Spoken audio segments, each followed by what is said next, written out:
Halo, selamat pagi, siang, atau malam semuanya. Nama saya Rasina Tarika.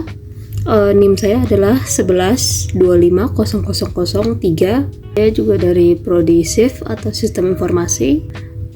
Hari ini saya ingin mewawancarai seseorang kenalan saya. Seorang ini tuh biasanya sering saya panggil dengan Andrea atau Kak Andrea gitu. Kak Andrea ini tuh punya bisnis di Shopee kecil-kecilan, bisnis online sejak tahun 2020. Nah, ini aku udah siapin pertanyaan. Ada sekitar 15 pertanyaan. Kemudian setelah aku menanyakannya, setelah aku wawancara nanti, itu akan aku jadiin laporan gitu. Oke, terima kasih semuanya. Halo Kak. Halo Dek. Kenalin nih Kak, nama aku Rasina Tarika dari Cyber University. Ya. Hari ini aku izin buat wawancara Kakak ya Kak. Iya Dek. Oke, jadi pertama-tama Kakak bisa jelasin nggak Kak nama Kakak, dan Kakak bisa juga kasih tahu dikit nggak tentang bisnis yang kalian tuh lagi Kakak jalanin gitu? Oke.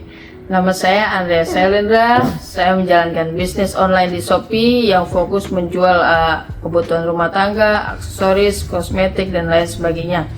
Bisnis ini berjalan secara digital, mulai dari pemesanan, pembayaran hingga pengiriman. Jadi kayak alat-alat gitu ya Kak ya? Iya Dek. Oke. Kakak bisa jelasin nggak sih Kak, kenapa Kakak pilih bisnis ini gitu? Ada alasan tertentu gitu nggak Kak? Ya, karena bisnis ini itu permintaan pasarnya itu selalu stabil, terus modalnya juga fleksibel, serta peluang berkembang yang di pasar itu cepat banget di platform digital. Selain itu juga saya memiliki usaha yang saya kelola di rumah dengan waktu yang fleksibel gitu. Jadi menjalankan Shopee itu kalau di rumah tuh lebih mudah gitu. Jadi lebih ke waktunya itu fleksibel gitu. Iya. Oke. Aku punya pertanyaan inti sih Kak. Ya.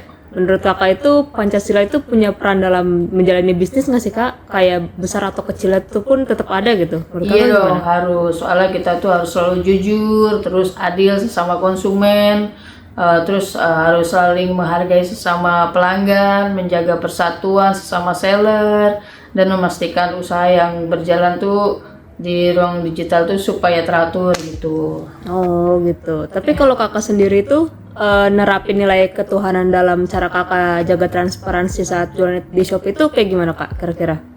Ya ya kalau kayak gitu tuh kita harus menjelaskan produknya tuh di deskripsi tuh yang sedetail mungkin, sejelas mungkin, tidak melebih-melebihkan, tidak menipu pelanggan. Juga kita tuh harus percaya kalau misalnya kejujuran tuh merupakan bentuk tanggung jawab moral kita kepada Tuhan.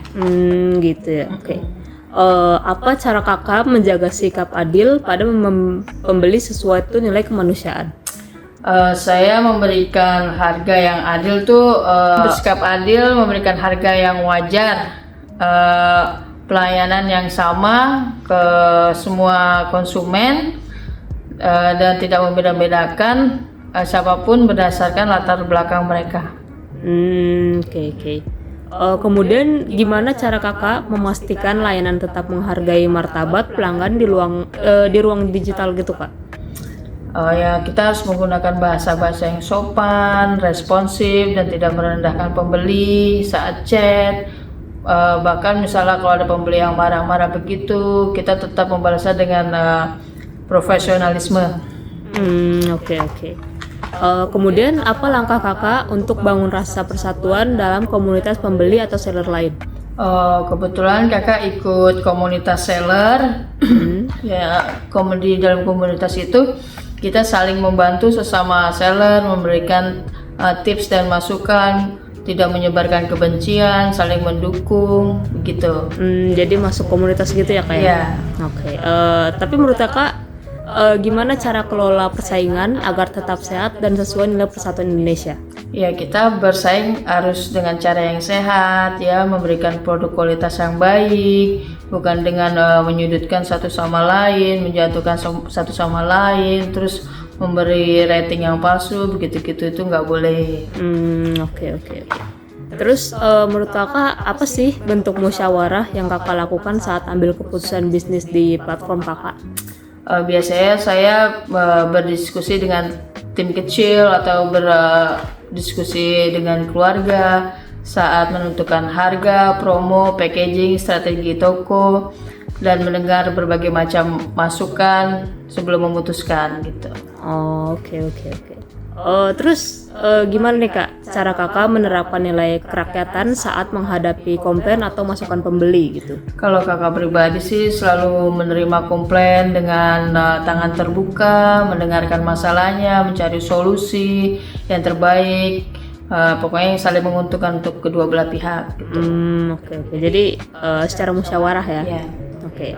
Kemudian apa cara Kakak memastikan keputusan bisnis tidak merugikan pihak lain? Ya, kakak harus memilih supplier yang jujur, tidak menaikkan harga yang berlebihan, pokoknya ngasih harga yang wajar dan memastikan kalau misalnya kualitas barang itu yang kakak tawarkan kepada pembeli itu bagus gitu. Oke oke oke.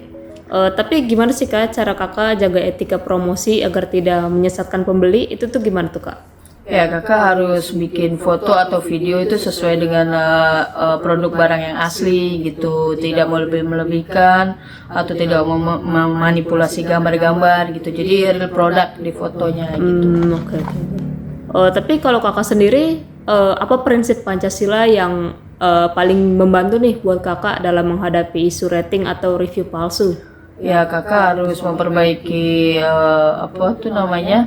memperbaiki pelayanan, terus membalas chat dengan yang bijak, terus membalas rating yang baik gitu. Oke oke oke. Itulah. Kemudian apa langkah Kakak untuk jaga keamanan data pembeli sesuai nilai kemanusiaan dan keadilan? Seller harus menjaga kualitas produk, memberikan pelayanan yang terbaik, tidak menipu, tidak pernah membagikan data ke pembeli atau ke pihak lain hanya untuk menggunakan informasi tersebut untuk proses pengiriman. Oke oke. Terus Kak, gimana cara Kakak menanggapi tren digital yang cepat tanpa pelanggaran nilai Pancasila? Ya, saya selalu mengikuti tren dan saya selalu mengutamakan kejujuran, tidak menipu pembeli dan tidak memakai strategi manipulasi seperti fake search city. Oke oke. Kemudian apa aja sih Kak contoh situasi sulit yang pernah Kakak hadapi dan bagaimana nilai Pancasila membantu Kakak ambil keputusan itu Kak? Ya, contoh ada pembeli yang marah karena paketnya itu telah datang, terus kalau kayak gitu saya meminta maaf, memberi penjelasan dan menawarkan solusi yang adil. Oke. Pertanyaan terakhir nih Kak. Ya. Kira-kira apa aja pesan Kakak untuk seller baru gitu yang mau mulai bisnis? Mungkin Kakak punya tips and trick mungkin untuk mereka, gimana tuh Kak? Ya, kita tuh harus jujur dalam menulis deskripsi yang adil kepada pembeli, jangan curang pada seller lain, dengarkan masukan, dan jalankan bisnis dengan hati yang bersih, karena itu adalah fondasi usaha yang sehat untuk jangka panjang. Oke deh, makasih banyak Kak Andrea. Sama-sama deh. Oke, jadi itu tadi hasil wawancaranya. Untuk yang masih penasaran, ini toko Kak Andrea. Itu namanya Aneka Store. Itu disitu tokonya jual berbagai macam barang seperti yang tadi di interview. Mungkin itu saja dari saya. Mohon maaf jika ada kesalahan. Semua interview ini akan saya jadikan satu laporan berbentuk PDF. Untuk lebih jelasnya bisa kalian cek di sana. Ya, terima kasih.